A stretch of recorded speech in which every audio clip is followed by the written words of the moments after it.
Cae la tarde y en un rincón de la ciudad, en un pequeño jardín, alguien cuenta una historia, reflexiona en voz baja o conversa, paseándose bajo los árboles. Es hora de volver a casa, bajar la velocidad y darle tiempo al tiempo. Christian Warnken nos abre la verja de su jardín para que respiremos aire puro y oxigenemos el espíritu. En Pauta, aquí comienza Desde el Jardín. Una presentación de Grupo Educar, construyendo el futuro de la educación técnico-profesional en Chile. Lo esencial de toda exploración será volver al propio jardín y ver las cosas por primera vez, decía el poeta T.S. Eliot. Muy buenas tardes, queridas y queridos radiovidentes que al escucharme me ven en el norte, en Antofagasta, en la quinta región, Viña del Mar, Valparaíso y en el sur, desde Temuco hasta Punta Arenas. Estoy abriendo la verja de madera de mi jardín, me predispongo a caminar y conversar en este jardín como todos los días, de lunes a viernes. Y hoy día nos enteramos de que la Universidad de Harvard había finalmente cedido en un punto frente a la presión del gobierno de Trump, cambiándole el nombre a su departamento de diversidad. Y justo ayer leí una entrevista que apareció en el diario de la Segunda, donde el rector de la Universidad del Desarrollo, Federico Valdés, comparaba de alguna manera, obviamente que estableciendo las diferencias entre lo que está pasando en Estados Unidos y lo que puede pasar en un país cuando el Estado o el gobierno puede tener una influencia vía los recursos sobre la política, sobre lo que se discute, sobre lo que se hace en la universidad. Y él decía que la Universidad de Harvard solo depende en un 11% de los recursos provenientes del gobierno, solo un 11%. Y resulta que acaba de, en el fondo, ceder. Podemos discutir que muchos estamos cansados, yo mismo lo he dicho, de la cultura woke, todo eso lo podemos entender.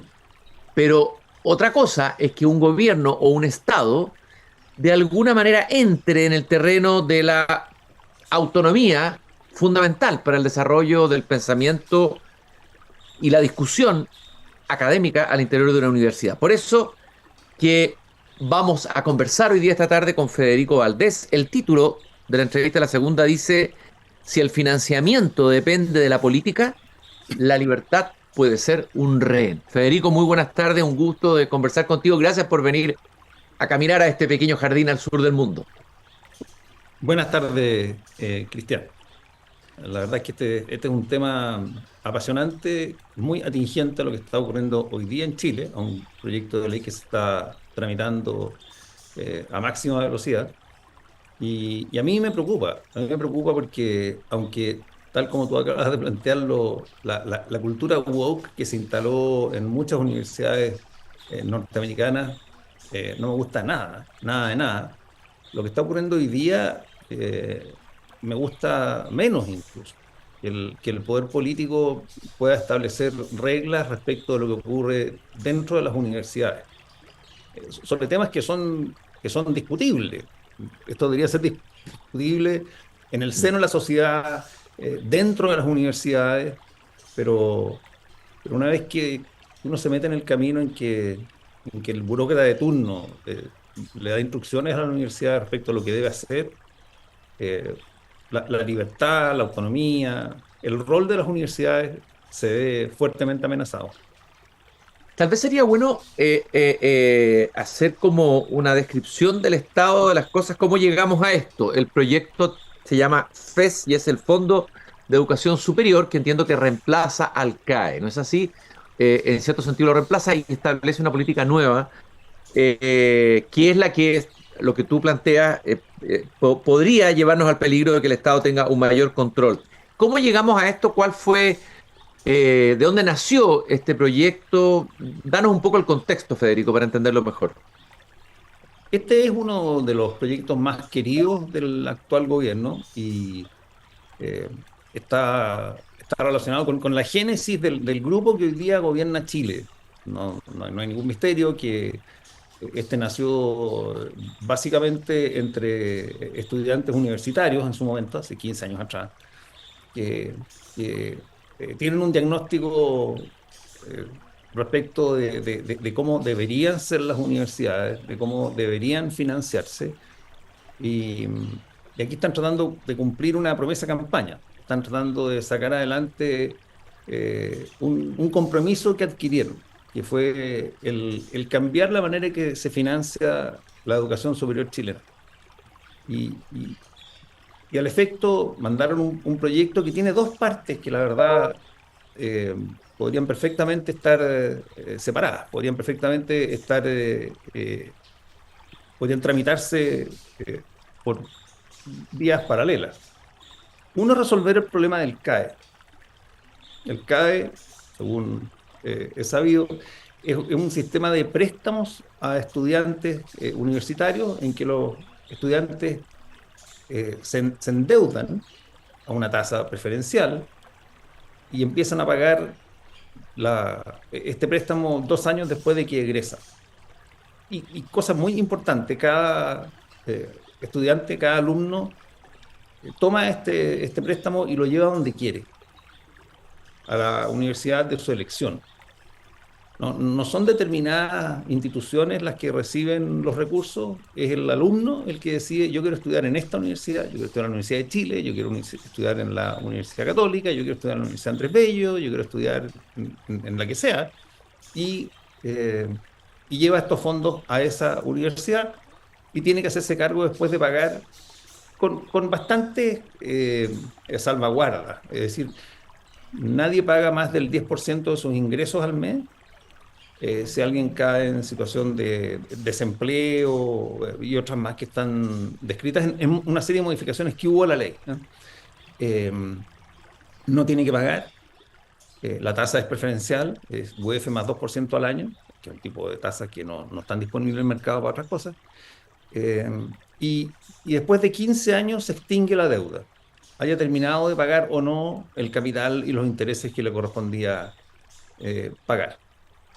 Ahora, un cierto número de personas no fueron capaces de pagar porque su situación era apremiante, porque pasaron por periodos de vacas flacas o la razón que sea. Y, y están esos morosos que uno podría llamar morosos eh, involuntarios, los que cayeron en morosidad habiendo querido pagar. Pero también se hizo muy frecuente oír a dirigentes del movimiento que hoy día nos gobierna, eh, que llamaban a no pagar el CAE, a no pagar el CAE porque no correspondía endeudarse, porque los bancos lucraban y por mil razones. Y que aún teniendo ingresos más que suficientes, dejaron de pagar. Entonces, el porcentaje de los que no están pagando hoy día es minoritario. La mayor parte de la gente paga. En Chile tenemos la costumbre de pagar lo que debemos. Pero el porcentaje de los que no pagan fue creciendo y creciendo. Entonces aquí se dice: mire, esta es la solución. Así es como le vamos a cobrar a los que no han pagado hasta ahora.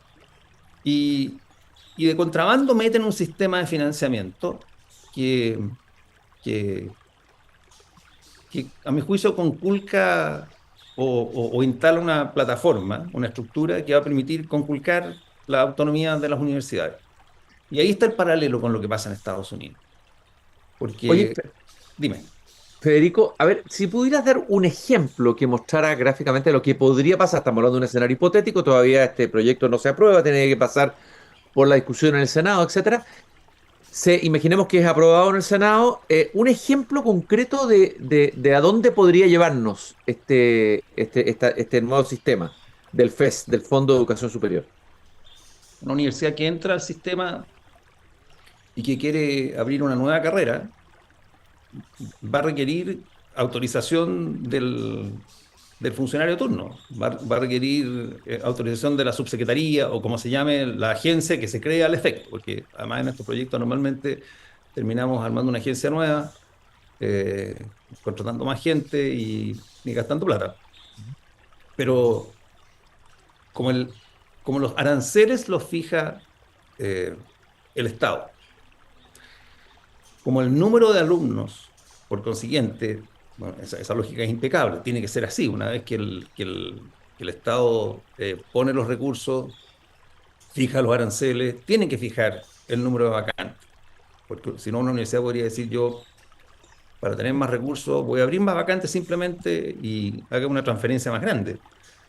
Eh, entonces el que quiera dictar una carrera nueva va a tener que tener la venia, el favor, la aprobación Ujú.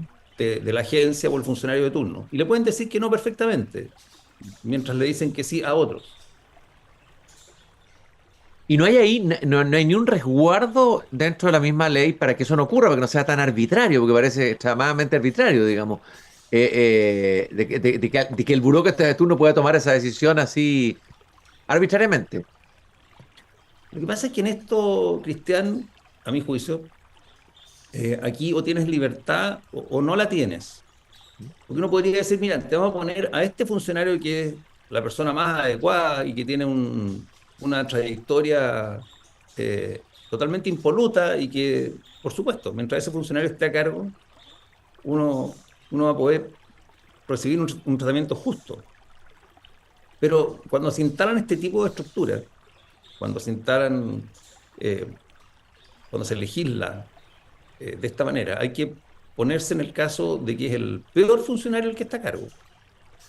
Porque hasta el momento, y me voy al paralelo con Estados Unidos, lo que está ocurriendo en Estados Unidos no había ocurrido nunca. Daba la impresión que las reglas del juego estaban o escritas o tácitamente aceptadas. Esta idea de que el gobierno federal podía reducir en decenas, cientos y miles de millones de dólares el financiamiento a determinadas universidades eh, no parecía posible. Y lo estamos viviendo. Entonces aquí es como dejar una pistola cargada. Uno dice, no, no, no, pues en esta casa todo el mundo es responsable. No, nadie va a ser una lecera con la pistola. Pero ahí está cargada. El día de mañana puede venir un primo que es un poco loco y querer usarla. Oye, Federico, tú citaste una frase que me pareció muy buena de Ricardo Lagos, que dijo alguna vez, entiendo que dijo, ¿no? La universidad debe desafiar al príncipe, ¿no? Y que de alguna manera esta ley o este tipo de leyes, digamos, ponen en peligro esa posibilidad que tienen las universidades de desafiar a los príncipes, a los distintos príncipes maquiavélicos o no, que están en el poder, ¿no? Cuando cumplió 20 años, la Universidad Alberto Hurtado tuvo una celebración que fue de noche, eso me acuerdo perfecto, en su sede, ahí en la Alameda. Y habló Ricardo Lago y la frase es de ahí. Dijo que las universidades existían para eso. Y yo creo que no solo tienen que poder hacerlo, sino que tienen que hacerlo. Es parte de su rol, desafiar al príncipe. Ahora, si el príncipe tiene la bota puesta sobre la cabeza de las instituciones, esa posibilidad de desafiar desaparece, pasa a ser una cosa teórica. Y la sociedad se empobrece, la democracia sufre con eso. Oye, Federico, ¿a quién afecta más este proyecto? Entiendo por la entrevista que afecta sobre todo a los sectores medios. ¿Y por qué? A los sectores medios a los alumnos de sectores medios que postulan actualmente a la universidad y que disponen del CAE, pero ya no dispondrían del CAE.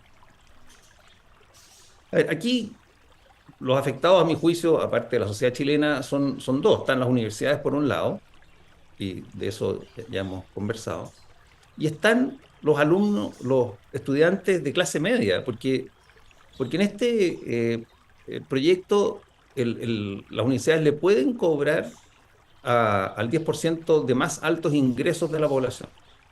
A ellos sí se les puede cobrar. Y lo más probable entonces es que estas familias, estos alumnos, pasen por la universidad pagando puntualmente todos los meses lo que les corresponde. Es lo que ocurre hoy día.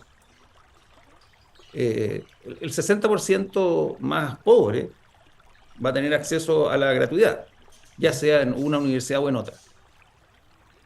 Son los deciles 7, 8 y 9, que es como la definición de la clase media, los que van a tener que, una vez egresados, pagar un alto impuesto durante 20 años. 20 años. Ese alumno que va a egresar de 24, 25, le darán un plazo de 1 o 2 años y ahí va a estar pagando hasta los 46, 47 años, 8% de sus ingresos todos los meses. Eso a mí me parece, de partida es una reforma tributaria encubierta, y me parece ponerle encima una carga a los profesionales en una etapa de la vida en la que normalmente tratan de capitalizar algo para el pie de una casa, para ahorrar y para formar una familia. Oye, Federico, pero espérate, pero el CAE, pero el alumno que tiene el CAE está pagando ¿cuánto? El 10%, ¿no? Puede llegar a pagar, no puede pagar más allá del 10%. En fondo te van a decir es lo mismo, solo que eh, ¿cuáles son las argumentaciones para decir que es mejor este sistema que el Lo que pasa, anterior? lo que pasa es que el CAE se extingue cuando terminas de pagar. Ujú. Aquí es un 8% de tus ingresos. Entonces, por ejemplo, un estudiante de medicina, ¿Ya? porque los médicos tienen buenas rentas. Si uno compara con las rentas de otras profesiones, tienen muy buenas rentas. Los médicos van a terminar pagando mucho más que lo que les prestaron. Es decir, el fisco le va a haber pagado a alguna universidad donde ellos estudiaron, voy a inventar, 100, y van a terminar pagando, no sé, 200, 250, 300, porque es un impuesto que se paga durante 20 años. No es una deuda que uno puede incluso terminar de pagar antes. Oye, Federico, a ver, ¿cómo ha sido la discusión? ¿Cuál fue la discusión en la Cámara de Diputados? ¿Qué crees tú que va a pasar en el Senado? Tú dijiste que era impredecible. Siempre se piensa que el Senado es más predecible que la Cámara de Diputados. Pero ¿cuál ha sido la discusión? ¿Se han tomado en cuenta estos elementos que tú estás señalando? ¿Hay conciencia? El hecho que estemos en un año electoral y que el gobierno esté de salida y si este es un proyecto muy querido o una promesa de campaña, como tú dijiste, a este gobierno probablemente le va a ser más difícil ser aprobado. ¿Cuál es la situación de la discusión y cómo lo ves lo que está pasando con esta ley? ¿Va a llegar a término? ¿Crees tú que va a llegar a término? ¿Va a sufrir modificaciones? Entiendo que ya tuvo modificaciones a partir de las críticas que se le han hecho. ¿Cuál es el estado de la situación? Mira, Cristian, yo a lo que más le tengo miedo es a la idea que tú acabas de plantear. Esa idea de que este gobierno va de salida, este es un año de campaña, eh, ya no tienen fuerza para aprobar leyes. Eso no es Ujú. cierto. Tienen mucha fuerza, tienen mucho poder, tienen recursos y sobre todo tienen la decisión de sacar adelante esta ley en particular, que les es muy, muy querida, es muy importante, es muy simbólica y además les permitiría correr la cerca contra la autonomía, contra la libertad de las universidades de una manera que no es reversible. Esto no es un mal proyecto que uno dice, no, si después se arregla. No, no, no. Una vez que las familias dejan de participar en el financiamiento de la educación de sus hijos y el Estado es el que pone la plata, las universidades pasan a depender mucho más del Estado y mucho menos de su capacidad de captar alumnos y de convencer a las familias que son una buena alternativa. Pero como te digo, yo a este gobierno no lo veo de salida todavía. Esto es Ujú. como haciendo una analogía futbolística. Esto uno dice, no, si este partido estamos en el minuto 32 del segundo tiempo, ya sacamos el empate. No, no es así. Puedes perder 3-0 perfectamente. Ujú. Eh, y sobre todo porque los veo muy decididos. Por la Cámara de Diputados esto pasó o está pasando incólume. No hubo los cambios que se sugirieron. La hizo pasar, el gobierno lo hizo pasar eh, votando en forma sistemática por la Comisión de Educación, donde tienen mayoría, sistemática, cerrada, sin que nadie se saliera de la línea, sin que nadie eh, tratara de buscar algún acuerdo, introdujera modificaciones, indicaciones, nada, nada, nada, nada. Yo no había visto en estos 3 años y algo, tal nivel de decisión para sacar adelante un proyecto como lo que estoy viendo ahora. Por eso es que mi temor es que esto termine siendo ley. Eh, Ojalá me equivoque, pero hasta el momento va avanzando a velocidad de crucero y eh, no han aparecido quienes sean capaces de atajarlo. Y no han aparecido voces, digo, en la misma oposición, los sectores, digamos, más liberales, que debieran, ¿no es cierto?, estar en contra de este proyecto. No han habido voces, no han habido voces importantes en el mundo político, no hay. ¿Quiénes, y eso por un lado, y por otro lado, me imagino que las universidades privadas, no solo la Universidad de Desarrollo que tú diriges, sino que otras deben estar en el mismo estado de alerta que estás tú, presupongo. ¿Qué están pensando hacer? ¿Cuál es el escenario que viene adelante para enfrentar esta ley que las perjudicaría, según lo que tú señalas? Lo que ocurre es que esto avanzó como si no fuera un tema, como si, a ver, hemos tenido temas noticiosos y escandalosos que han mantenido a la opinión pública y a los medios bien ocupados, tanto en Chile como fuera de Chile. Y, y un poco pasando ahí por callado, sin que se note, han hecho avanzar este proyecto. Eh, Esa es la razón por la que yo creo. Hoy día están apareciendo algunos rectores a decir: Esto no puede ser". El rector de la Universidad Católica planteó el fin de semana que esto no se puede legislar a toda carrera. Mm. Una cosa como esta, que va a determinar eh, la estructura y el desempeño del sistema de educación superior chileno por los próximos 10, 15, 20 años, no es algo que se puede legislar sin hacer todas las consideraciones de fondo que corresponden, sin ver a quién afecta, sin revisar de manera exhaustiva los supuestos que se hacen para establecer o para anticipar que esto se va a financiar, que esto no le va a significar una sangría de recursos al fisco el día de mañana. Eh, las cifras que se han entregado son muy pobres, con un nivel de optimismo que me hace evocar lo que pasó cuando se aprobó el CAE la primera vez, en Ujú. que las estimaciones que se hicieron y que fueron suscritas por el entonces director de presupuesto, que hoy día es el ministro de Hacienda, hablaban de montos que después resultaron ser muchas veces más. No es que haya sido un 20% más. Estamos hablando de, no sé, 15, 20 veces más de lo que se estimó que podía llegar a costar. Y, y si eso ocurre, si se elimina o reduce drásticamente el aporte que las familias hacen al sistema hoy día, nos vamos a encontrar dos pasos más allá con un sistema más pobre, con universidades que van a tener que reducir la sofisticación, la Mm. calidad de su quehacer, porque la investigación es carísima, la innovación también. Si hay que pensar lo que es la innovación, es probar una y otra vez nuevas formas de hacer las cosas, tratando de encontrar una mejor que las que conocíamos. Es una especie así de ensayo y error permanente, y eso es muy caro de hacer. Mm. Universidades con menos recursos no van a estar en condiciones de hacerlo. Uno de los problemas más serios que enfrenta Chile hoy día es la productividad de sus recursos humanos. Ujú. Las universidades tienen un rol que jugar ahí, pero con menos recursos vamos a formar profesionales menos preparados para el futuro.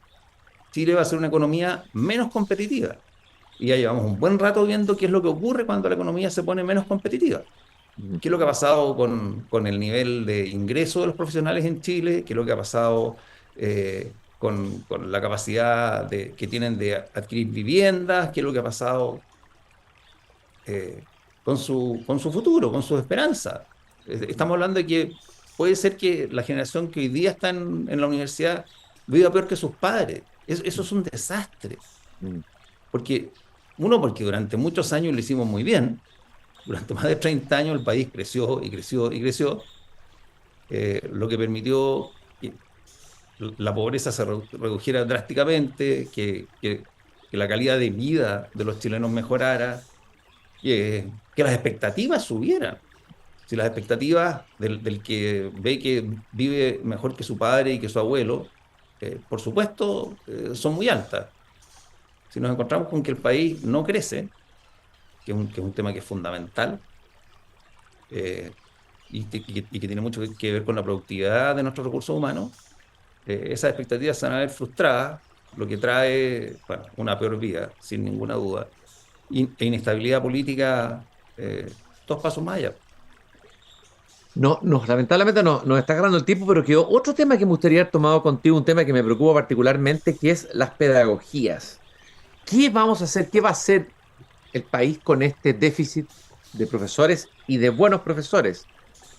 Yo sé que no hay recetas fáciles, no hay recetas mágicas que se han probado, las cosas que no han resultado, pero ¿cómo lo ves tú?